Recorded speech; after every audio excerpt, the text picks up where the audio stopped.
All right, hello everyone. We are moving on to our next major river valley civilization, which is centered in India, which we will refer to as South Asia. And this is known as the Indus River Valley civilizations. And also, we will discuss another important part of South Asian history in the Foundations era, known as the Vedic Age in South Asia.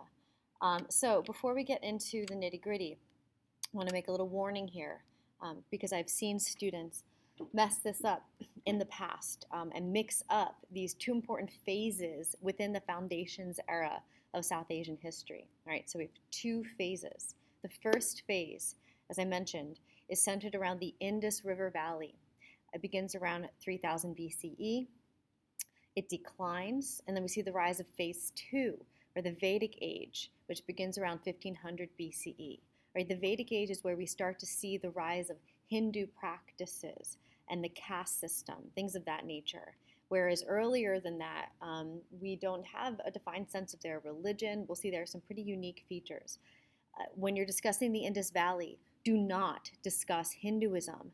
When you're discussing the Vedic Age, you should not be discussing the indecipherable scripts of the Indus Valley, as we'll talk about, or their very specific sewer systems, as we'll see, right? Don't combine them, right? There are obvious phases in this moment, so don't mix them up. Don't make the mistakes others have made in the past. So just a little warning before we get started.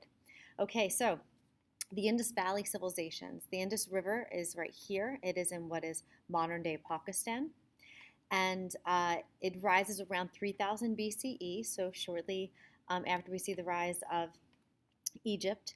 And this area will be trading with the Middle East and with Egypt, so they're all very much interconnected.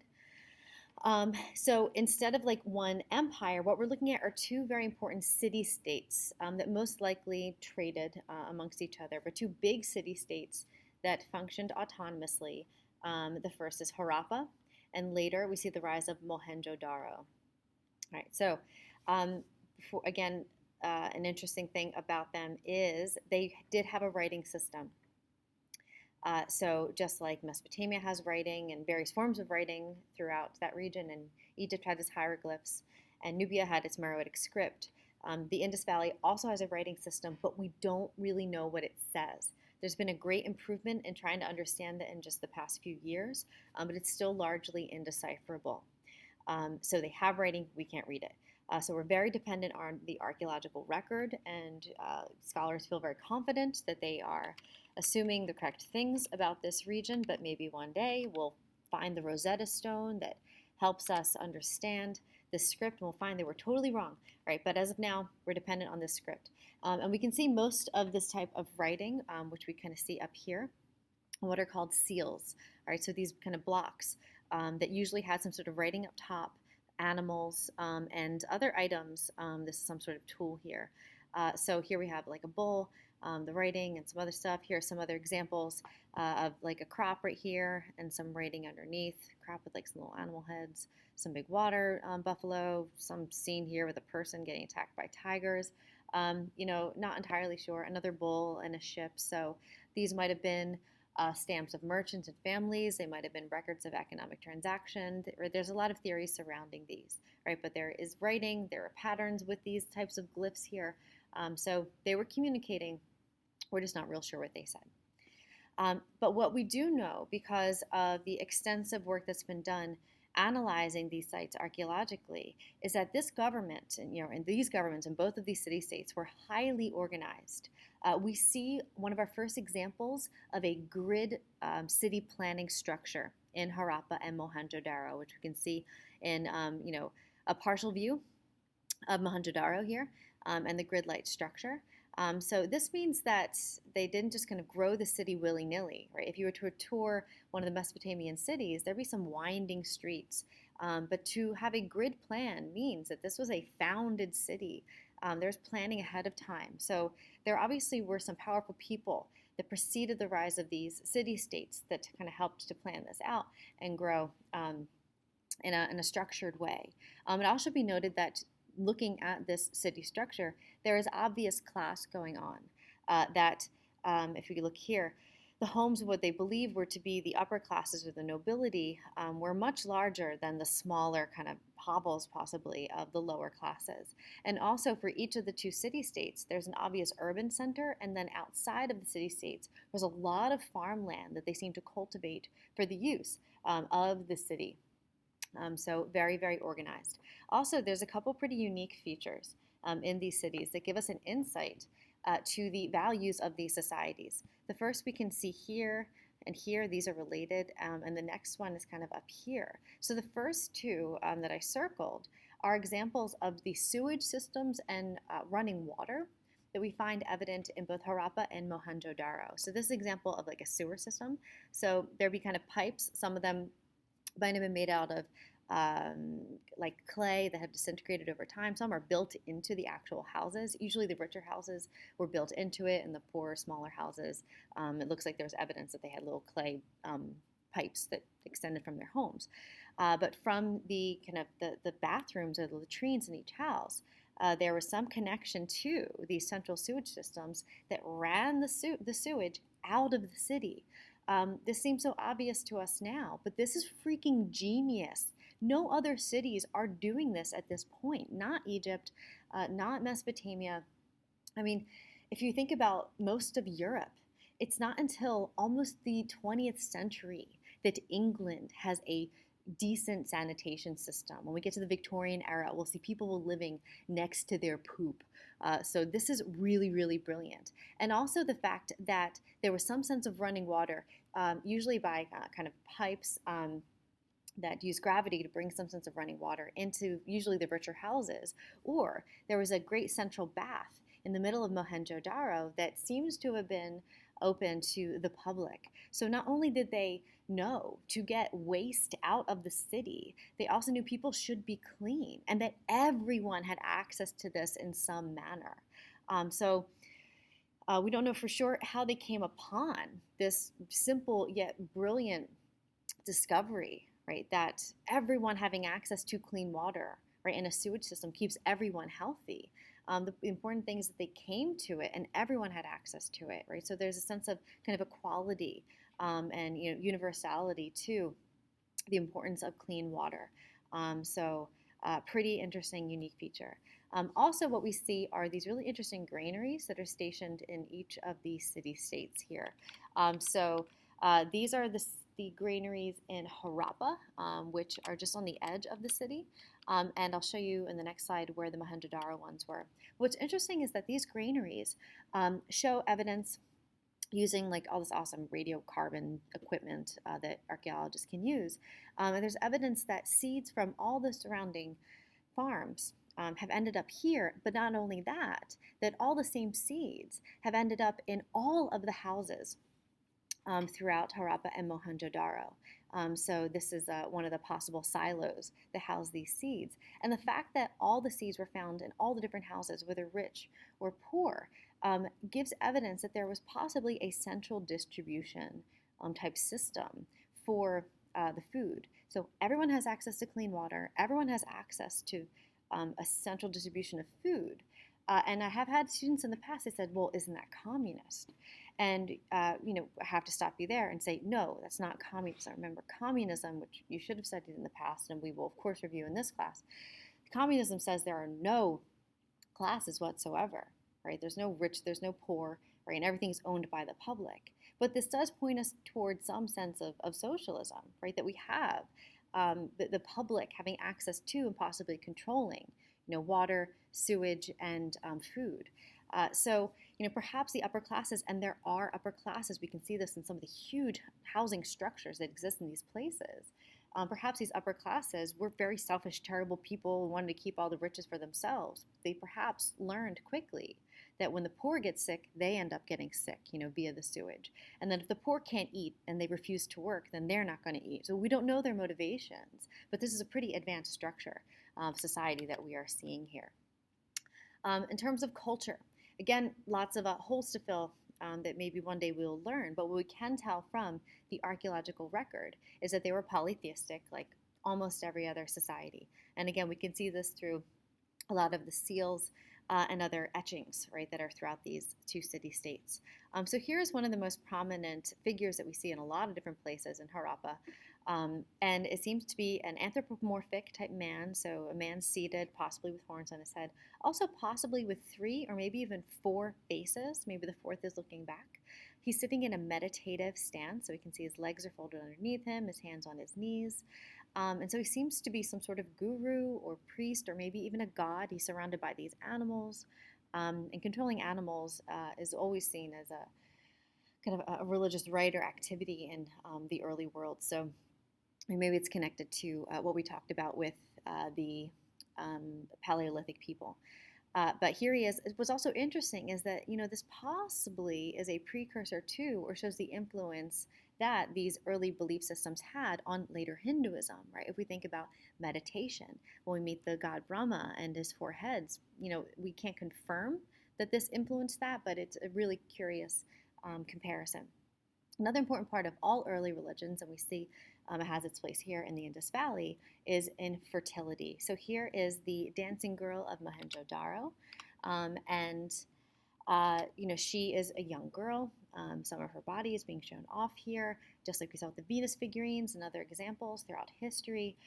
So this figure shows the importance, of women and kind of highlighting fertility to hopes to have, big, healthy families. So the Harappan society begins to fall somewhere around 2000 BCE. We see the decline of these civilizations. And the biggest factor for their decline has to do with the ecology of the area. In order to farm enough food to support their big populations, there's evidence that they did massive deforestation surrounding each of the city-states.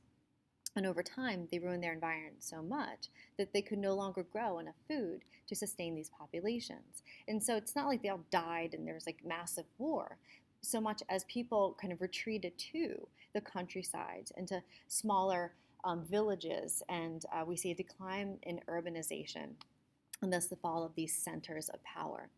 And as these centers of power fall, it makes the transition of history a little kind of easier for a group that's been migrating around the world, who we've already mentioned, the Indo-Europeans.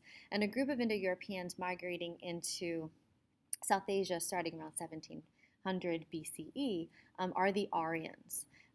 So the Aryans who, later we know Nazi Germany takes this name, which makes sense not ethnically necessarily, but does make sense in terms of looking how influential this group is. Right? The Aryans are really only able to come into this region and take it over pretty easily and begin to integrate because of the fall of these 2 larger city-states. Right? So now that we have essentially a political vacuum, they sweep into this region and we start to see their influence. So the next phase of history, we see this mixing of Aryan cultures and Dravidian. And Dravidian is a term that we use to refer to the original inhabitants of this area of India. So you see the blending of their polytheistic pantheon, so the blending of their religions, the blending of their peoples eventually, although it takes a little time. The Aryans will also bring in horses, and that's probably why they were able to take over this region as well. It's a huge military advantage to have domesticated horses. And also they'll be introducing their language. And just as a reminder, probably one of the biggest influences that the Aryans have is spreading their language or their root language that becomes distinct throughout the world. For India, this takes itself in the form of Sanskrit. And again, just to kind of take note of the impact of the Aryan migration. On the right hand, we see an image of the Indo-European language tree. And we see that everything from Greek to Turkish over here to Germanic languages, all this comes from the Indo-European language group. And this is the extent of Aryan migrations and their geographic impact that they have. So once the Aryans come in and begin to mix with the Dravidian people, we see the rise of the next phase in foundational South Asian history known as the Vedic Age. So this is beginning once the Aryans have kind of really settled in, and so we're going to just pinpoint a time, say around 1500 BCE, and it lasts till we see the rise of certain empires around 500 BCE. So in this era, we see the rise of Hinduism, right? So we see the rise of proto-Hindu culture. We're not going to call it Hinduism just yet, but is slowly evolving over time. It's kind of the mother of all religions. So we'll get to some of those values in a little bit. Politically, we don't see one major city-state dominating. This is not an empire. This is a decentralized political system. And this is kind of the pattern of Indian history. For most of it, we are decentralized around these rajas, right? Raja meaning king or prince. So these smaller kind of principalities throughout India that are further ordered by some of the social inequity systems that pop up in this time period, namely the caste system. And as long as there is wealth, these rajas will generally get along. When there is disparity or an empire coming through, then we see some warfare. But there's a lot of this decentralized political history in early India with some intermittent empires. Right, so we're decentralized in this moment, and based on the kind of rise of Hindu practice and some of the religious documents of the time, we also see the rise of key elements of Hindu and South Asian practice, the caste system, and some pretty extreme patriarchal practices as well. But let's talk about the Vedas for a minute. We call this the Vedic Age because we name after the Hindu foundational books, the Vedas. So there are 4 Vedas.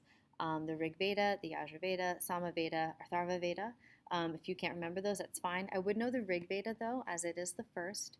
And it's in the Rig Veda that we see the first discussions of the concepts of Varna, which are the original terms used to discuss caste or stratified spiritual system. It's the first time we talk about concept of Brahman, or that there is this universal energy that we are all a part of, and our souls have to kind of migrate through that. Also, in the Rig Veda and the later ones as well, there are outlines over rituals that one must do to please the gods, to be a good person, and all these other types of things, to socially order and morally order yourselves. And the Vedas were originally transmitted orally, but eventually written in Sanskrit, which is considered the holy language of Hinduism. Right, so the Veda is very important as a foundational document of Hinduism. And to go a little further with the concept of Varnas, we will look at some excerpts of a few of these early books, parts of the Rig Veda, parts of the Law Manu, which begin to discuss the birth of the caste system. But the caste system has evidence going back to the Aryan migration, and the fact that one of the first terms we use to discuss, discuss caste in history is Varna, helps to reinforce the idea that it's believed that the Varnas or the castes were originally established to preserve Aryan power, because there's great evidence that Varna was originally based off of an ethnicity. If we think of the root word of this, kind of Varna, if you think of varnish or the coloring, there's evidence that the highest castes were originally Aryan ethnically. So they would have been lighter skinned, whereas the Dravidians, native to India, would have been darker skinned originally. And throughout early Vedic script, we see more and more reinforcement of this, and it preserves serious social order. So at the top of the caste system, the top Varna would have been the Brahmins or the priestly class. And this is so important. This is the only time in history that we see that priests occupy the topmost position, showing the absolute importance that religion has in this region. There was a study done by the BBC a few years ago that was looking at the most spiritual and least spiritual places on earth. The least spiritual was actually, funny enough, England, and the most spiritual, of course, is India. Right? Religion has really been such a force in this region for so long, and the whole social order is driven by the Brahmins or the priests. Beneath the priestly class are the Kshatriya, who are the warrior class, and also the kind of nobility, the governing class. Underneath them are the Vaishyas, who would be our herders, farmers, merchants, craftspeople, what we might consider like a middle class today. Underneath them, that originally would have been the Dravidians or the non-Aryans, were the Shudras, the farm workers, the servants, and the laborers. And in this simpler view of the caste system, which becomes more complex over time, the basics of it, and we review this when we get a little deeper into Hinduism, is that you're born into this, right? There's no mobility in this system so long as you are alive. And the idea is that whatever caste you're born into, you have to be the best priest, the best warrior, the best herder that you can be. You must marry within your caste. Sometimes it goes so far as to determine the diet that you eat, the place that you live. And so if you're given this kind of moral order to just kind of deal with and be the class that you were born into in the best way possible, that creates serious social order. And even though once we get to the independence era of India, the caste system will be legally banished, people will still adhere to it. And also, even though there are some groups of Hindus that have always rejected this concept of caste, it is still overwhelmingly important to the social order in India that it will serve as one of our continuities throughout time. And as I said, it also gets more complicated as time goes on, as these different gurus or sometimes politicians add their 2 cents and further kind of complicates this already pretty rigid social order. Later additions, which kind of show up in the classical era to the caste system, include the idea of jati, right? That you aren't just simply born, a shudra or some sort of laborer, but there are subcastes to this. Jati means subcaste, and you will be a very specific type, right, of herder living in a very specific place. So we really kind of micromanage the caste system once we enter the classical era. Also later on, the concept of the untouchables or the Dalits are added. And these are human beings who are technically not in the caste system, right? They are outcasts and subordinate to all because the jobs that they did were considered so vile, so dirty, that they were almost closer to, animal than human.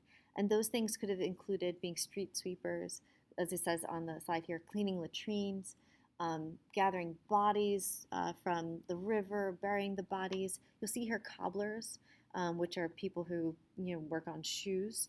Touching feet was considered kind of very dirty, so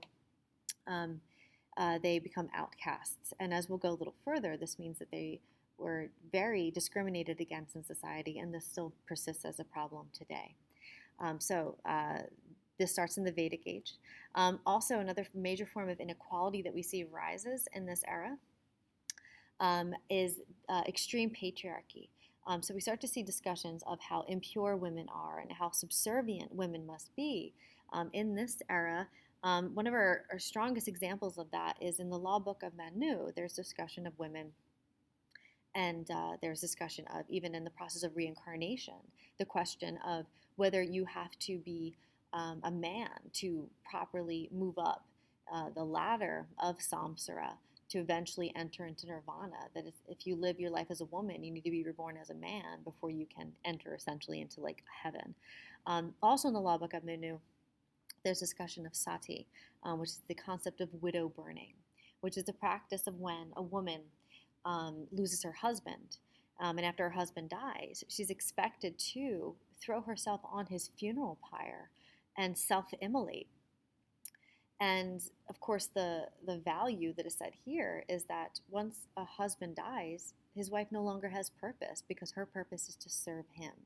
And even though this is like a shocking practice and one that's written about a lot, it wasn't quite as popular and common as some historians, especially the British ones who take over India, would have people believe. But it's still there, and it's very emblematic of many people's attitudes towards women that sadly do carry through India today, if you pay any attention to the sexual violence against women in India that still persists. So sati is a very good example to highlight this extreme form of patriarchy. Also in the later Vedic age, another foundational book that I want you to know are the Upanishads. And Upanishad translated means to sit in front of. And that's referring to the gurus. So in the later Vedic age, we see just all these gurus emerge who are interpreting the Vedas and who are meditating and receiving enlightenment and further expounding upon Hindu practice. And so we see more and more spiritual practices evolve and discussions, right, of the soul and our purpose and how best to connect to universal energy and to, move up the ladder of reincarnation. And so in the Upanishads, we see a more solidified discussion of a concept of karma, right, of collecting this good spiritual energy that should help elevate you up the ladder of reincarnation, and the process of dharma, or what are your responsibilities in this life, and what that process of reincarnation is. This is an illustration of two students sitting with their guru, and these gurus pop up all over India, and many of them have their own views on all of this, and thus we see many schools of Hinduism. One of my greatest regrets about this class is how we have to gloss over Hinduism. We talk about it like it's one big religion. There are so many sects, so many gurus who have different visions of this. Hinduism is not a unified religion. We will simplistically discuss it as such, but if ever in your life you have a chance to study it anymore, it's so rich and diverse, and we just don't do it justice. So throwing that apology out there now.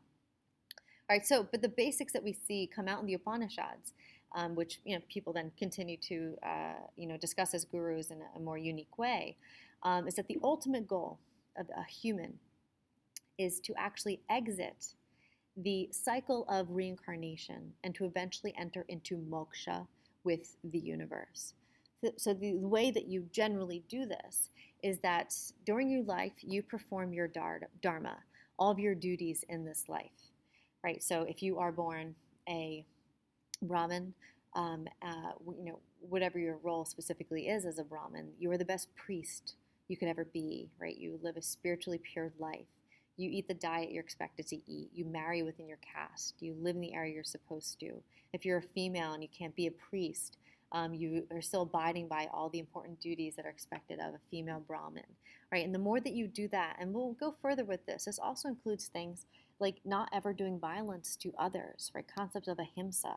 This is why so many Hindus are vegetarian, right? The idea that you're doing harm to animals means that you will receive bad karma, right? Bad kind of spiritual energy that will hold your soul back from goodness, right? So do all of that good dharma, lead a peaceful life, and you receive good karma. The more karma you've received in your lifetime, when you die and your soul is then kind of processed in the heavens, you might be rewarded and move up a level. Maybe you will move up to the caste above you, or maybe if you live so well, you will actually exit this cycle of samsara or reincarnation and enter into moksha with the universe. Moksha, we can use the term nirvana interchangeably. And the idea is that you want to do this because that process of death and rebirth is supposed to be so painful. And to enter into moksha is freeing and good. So that is the ultimate goal, as is discussed in the Upanishads. All right, so that's the basics of the Indus Valley and the Vedic ages. We will go further with some of that stuff, especially our discussion of Hinduism. We also have to meet the pantheon of gods, as they're artistically very important and culturally very important to India, but we'll leave that there. And next we will go to China to look at how their experiences is very unique, very different from the rest of these societies.